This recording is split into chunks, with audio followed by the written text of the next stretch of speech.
அனைவருக்கும் வணக்கம். 2019 ஆண்டு ஏப்ரல் மாதம் 21ஆம் திகதி ஆண்டவருடைய உயிர்ப்பு பெருவிழாவின் பொழுது எமது இலங்கை நாட்டையும் உலகம் முழுவதையும் அதிர வைத்து அதிர்ச்சிக்குண்டாக்கிய கொடூரமான குண்டு தாக்குதலையும் இன்றைய நாளிலே நாங்கள் நினைவு கூர்ந்து அன்றைய நாளிலே தங்களுடைய உயிர்களை பலி கொடுத்த 269 உயிர்களை நினைவு கூர்ந்து அவர்களுடைய ஆன்ம இளைப்பாற்றிக்காக மன்றாடவும், 500க்கும் மேற்பட்ட காயப்பட்டவர்களுக்கு ஆறுதல் கிடைக்க இந்த நேரத்திலே நாங்கள் இறைவனை வேண்டவும், இந்த நிகழ்வினால் பாதிக்கப்பட்ட அனைவரையும் நினைவு கூர்ந்து அவர்களுக்கு நல்வாழ்வு கிடைக்க மன்றாடியும் இந்த நினைவு செயலை இந்த வேளையிலே நாங்கள் ஏறெடுக்கின்றோம். ஆகவே இந்த வேளையில் முதலாவதாக இந்த கொடூரமான குண்டு தாக்குதலினால் உயிரிழந்த அனைவரையும் நினைத்து அவருடைய ஆன்ம சாந்திக்காக வேண்டி தீபம் ஏற்றும் இந்த நிகழ்விலே நாங்கள் பங்கு பெற்றுவோம். இந்த முதலாவது தீபத்தை ஏற்றுமாறு யாழ் மறைக்கோட்ட முதல்வரும் மரியன்னை பேராலய பங்கு தந்தையுமாகிய அருட்தந்தை ஜெரோ செல்வநாயகம் அடிகளாரை அன்போடு அழைக்கின்றோம். அதனைத் தொடர்ந்து உயிரிழந்த பொதுநிலையினர் சார்பாக ஆண்களில் ஒருவர், உயிர் நீத்த பெண்கள் சார்பாக ஒரு சகோதரியை அழைக்கின்றோம். உயிர் நீத்த இளைஞர்கள் சார்பாக ஒரு இளைஞனை அழைக்கின்றோம். உயிர் நீத்த பாடசாலை மாணவர்கள் சார்பாக பாடசாலை மாணவர் ஒருவரை அழைக்கின்றோம். உயிர் நீத்த குழந்தைகள் சார்பாக ஒரு குழந்தையை அழைக்கின்றோம். இப்பொழுது நாங்கள் இந்த குண்டு தாக்குதலிலே உயிரிழந்தவர்கள், காயப்பட்டவர்கள், பாதிக்கப்பட்டவர்களை நினைத்து ஒரு நிமிட மௌன அஞ்சலியிலே பங்கு பெற்றுவோம்.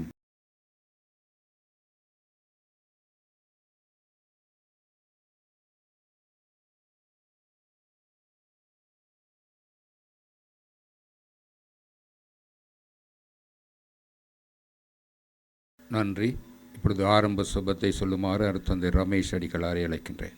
அன்பின் பரலோக பிதாவே, இறை எண்ணம் குறைந்து வன்முறை எண்ணங்கள் தலைவிரித்தாடுகின்ற இந்த உலகத்திலே போர்களும் யுத்த முழக்கங்களும் அறைகூகல் விடும் இக்காலகட்டங்களிலே உமது பேரிரக்கத்திற்காகவும் அரவணைப்பிற்காகவும் இந்த இடத்திலே ஒன்று கூடியிருக்கிறோம். கடந்த 2019 சித்திரை 21ஆம் நாள் அகோர குண்டுவெடிப்பினால் எம் மண்ணில் தங்களுடைய உயிர்களை ஆகுதியாக்கிய எம் உறவுகளுக்கு நித்திய பேரின்பத்திலே இடம் கிடைக்க வேண்டுமென்று அவர்களுடைய நிலைவாழ்வுக்காக வேண்டுகிறோம். அந்த அகோர செயலினால் காயப்பட்டு அவயங்களை இழந்து இன்றும் நோய்வாய்ப்பட்டிருக்கும் உள்ளங்களுக்கு நல்வாழ்வு வேண்டுகிறோம். உறவுகளை பிரிந்துகின்றும் கண்ணீர் சிந்துகின்ற உறவுகளுக்கு ஆறுதல் வேண்டுகிறோம். தொடர்ந்து எங்களுடைய நாட்டிலே வன்முறைகள் நீங்கி மக்கள் அமைதியாக வாழ வரம் வேண்டுகின்றோம்.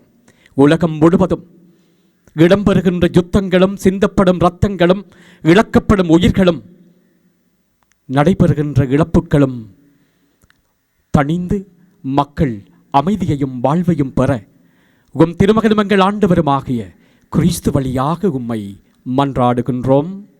ஈஸ்டர் குண்டுவெடிப்பு நினைவு உரையை ஆற்றுமாறு அருட்தந்தை டேவிட் அடிகளாரை அழைக்கின்றேன். அன்பார்ந்தவர்களே, இந்த ஈஸ்டர் குண்டு தாக்குதல் மனிதன் எவ்வளவு கொடூரமாகவும் மாறலாம் என்பதை எங்களுக்கு எடுத்து காட்டுகிறது. மனிதனை கடவுள் தன்னுடைய சாயலாகவும் பாவனையாகவும் படைத்தார். சங்கீதம் மட்டும் அவனுடைய மாண்பை சொல்லுகிறது. அதே வேளையிலே ஈஸ்டர் தாக்குதல் மனிதனுடைய அடுத்த பகுதியை சொல்லுகிறது. எவ்வளவு கொடூரமாக இருக்க முடியும் என்று. சரித்திரத்தில் ஹிட்லர் மில்லியன் கணக்கில் ஜூதர்களை கொண்டான். அந்த வரிசையில் அதிகார வரிகள் எல்லாம் மனிதர்களை பலிக்கடாவாக்கிய ஒரு நிகழ்வைத்தான் இன்றைக்கு நாங்கள் நினைவு கூறுகிறோம். இந்த எதிர்மறை நிலையிலும் ஒரு நேர்மறை நிலையை காட்கிறோம். அந்த கொழும்பு திருச்சபை இந்த மக்களோடு எப்படி இருந்தது என்பது மிகவும் ஒரு ஆறுதலான விடயமாக இருக்கிறது. அண்மையிலே தான் வத்திக்கான் இறந்த அனைவர்களும் விசுவாசத்தின் வீரர்கள் என்று அழைக்கின்ற ஒரு பதத்தை வத்திக்கான் இந்த இறந்தவர்களுக்கு கொடுத்திருக்கிறது. இதை பெறுவதற்கு அந்த திருச்சபை மிகவும் கடினமாக உழைத்திருக்கிறது. உண்மை நிலைநாட்டப்பட வேண்டும் என்று கருதினார் தொடக்கம் குருக்கள் வரை ஒலித்த அந்த ஒலிகள் இன்று இந்த விசாரணையினுடைய இறுதிக்கட்டத்தை நெருங்கிக் கொண்டிருக்கிறது என்று சொல்லப்படுகிறது. ஆகவே நாங்கள் இன்று சந்தோஷப்படுகிறோம். திருச்சபை தன்னுடைய மக்களுக்காக எந்த அளவில் குரல் கொடுத்திருக்கிறது. ஒரு முறை ஒரு குருவானவர் எங்களுக்கு உரையாற்றிய பொழுது ஒரு அனுபவத்தை சொன்னார்.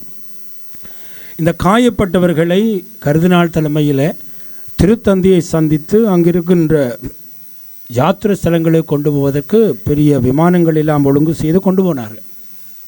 அப்போ அந்த குருவானவர் சொன்னால் தனக்கு கொடுக்கப்பட்டிருக்கின்ற பணி என்னவென்றால், இந்த பிளேனில் போய்கொண்டிருக்கையில் அந்த காயப்பட்டாக்களை பக்கத்தில் இருந்து கேட்கணும், உங்களுடைய அனுபவம் என்ன, இந்த திருத்தலங்களை சந்திக்கிற பொழுது வத்திக்கானுக்கு வந்த பொழுது கடவுளை சந்தித்தீர்களா என்ற அந்த விஷயங்களை கதைச்சு கொண்டே இருக்கணும், எங்களுக்கு திருப்பி சொல்லணும்னு சொல்லி.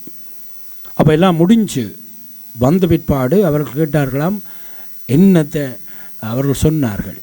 அவர் சொன்னாராம், நான் அவர்கள் சொன்னதை கேட்டுக்கொண்டிருந்தேன், அவரிடமிருந்து நான் அவர்கள் என்ன படித்தார்கள் என்று சொன்னதை விட நான் அவர்களிடமிருந்து தான் படித்து கொண்டிருந்தேன். அழகான ஒரு வசனம். சொல்லப்பட்ட விடயம் என்னவென்றால், அவர்களுக்கு இந்த அனுபவம் அப்படி என்று கேட்டு கொண்டிரும் என்று சொல்லி அவர்களிடமிருந்து அனுபவத்தை கேட்க போன பொழுது இவர் சொன்னார், எனக்கு ஒன்றும் கேட்க முடியவில்லை. அவர்கள் கைகள் இல்லாமல் கால்கள் இல்லாமல் ஒரு ஆலயத்துக்குள்ளே போய் ஆண்டவரை வழிபட்ட பொழுது அப்படியே இப்படி காயப்பட்ட பொழுது விசுவாசத்தை இழக்காமல் ரோமாபுரி வரை அவர்கள் சென்று வந்த பொழுது அவர்கள் சொன்ன அந்த அனுபவம் அமைதியான அனுபவம் என்று கிறிஸ்துவத்துக்கு நிறைய விஷயங்களை கற்றுத்தந்தன்னு சொன்னார். அன்பார்ந்தவர்களே, இந்த காயப்பட்டவர்கள் இறந்தவர்கள் எங்களுக்கு பல விடயங்களை கற்றுத்தருகிறார்கள்.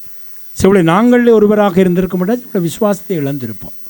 ஆனால் அவர்கள் இன்றும் விசுவாசத்தின் வீரராக திருச்சபையில் சிறந்த உறுப்பினர்களாக இருக்கின்றார்கள்.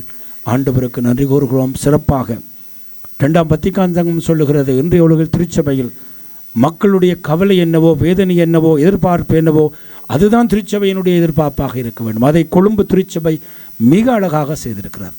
அந்த தன்னுடைய மக்களுடைய இழப்புகளில் ஒன்றாக இருந்து இறுதி வரை எந்த சவால்களுக்கு முகம் கொடுத்து அந்த விசாரணை இறுதிக்கட்டம் கொண்டு அந்த இறந்தவர்களுக்கு நாங்கள் செய்ய வேண்டிய மரியாதை உண்மையை கொண்டு வருவது என்பதை உணர்ந்து திருச்சபை குரல் கொடுத்திருக்கிறது.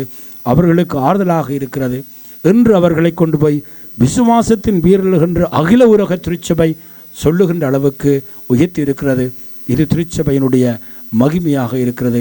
ஆகவே இந்த நாளிலே நாங்கள் ஆண்டவருக்கு நன்றி கூறுகிறோம். திருச்சபையினுடைய பணியாக்காக சிறப்பாக இதிலே உயிரிழந்தவருடைய ஆன்ம இளைப்பாற்றிக்காக மன்றாடுகின்றோம். தங்களுடைய அவயங்கள் இழந்து காயப்பட்டு வாழுகின்ற ஒவ்வொருவருக்கும் சிறப்பாவுடைய குடும்பத்தினருக்கும் இறைவன் ஆறுதலாக இருக்க வேண்டும் என்று இன்றைய நாளில் மன்றாடுவோம். இந்த நிகழ்வின் இறுதி சபத்தை ஏறெடுக்குமாறு அருட் சகோதரி அவர்களை அழைக்கின்றேன். வாழ்வின் உரிமையாளராகிய எல்லாம் வல்ல ஆண்டவரே, இந்த நேரத்துக்காக நன்றி சொல்லுகின்றோம். விசுவாசத்தோடு உம்முடைய உயிர்ப்பு பெருவிழாவில் பங்கெடுக்க ஒன்று கூடிய மக்களினுடைய உயிரை ஈந்த அனைவருக்காகவும் இந்த வேளையிலே உம்மிடமாக மன்றாடுகின்றோம். விசுவாசத்தோடு பயணித்தவர்களுடைய வாழ்வு உம்மிலே நித்தியத்துக்கு முளைப்பார அவர்களுக்கு அனுக்கிரகம் பண்ணியருளும். இந்த நேரத்தில் இந்த நிகழ்விலே நீதாமே எங்களோடு கூடவே இருந்து எம்மை வழிநடத்திய பெரும் தயவுக்காக உமக்கு நன்றி சொல்லுகின்றோம். இந்த நிகழ்வை இந்த இடத்திலே நாங்கள் ஒன்று கூட்டுவதற்கு நீரே துணையாக இருந்து வழிநடத்திய தயவுக்காகவும் உம்மை மன்றாடுகின்றோம். ஆமேன்.